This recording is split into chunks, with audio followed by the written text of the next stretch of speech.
ஒரு சிம்ம ராசியில் பிறந்த ஒரு ஜாதருக்கு லக்னாதிபதி, ராசியாதிபதி, கதியாதிபதி என்று சொல்லக்கூடிய சூரியன், சந்திரன், சுக்கிரன்,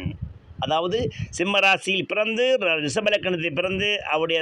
விதி, கதி, மதி என்று சொல்லிய மூவரும் சிம்மராசி என்று சொல்லக்கூடிய சிரராசியில் அமைந்து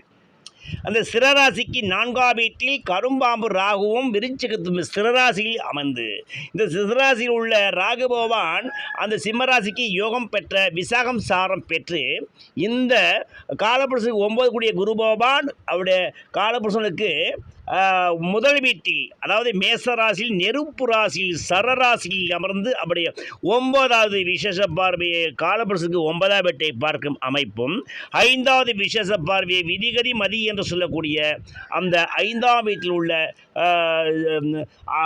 சிம்மராசியையும் அங்குள்ள கிரகங்களையும் பார்க்கும் அமைப்பு ஒரு ஜாதகருக்கு ஏற்பட்டார். இந்த ஜாதகர் மிகப்பெரிய தீவிர மனப்போக்கு கொண்டவராக அதீதமாய் செயல்பட்டு ஆனந்தமாய் பெருமணம் சம்பாதிக்கும் வாழ்வு பெற்றவராய் இருப்பார். இப்படிப்பட்டவருக்கு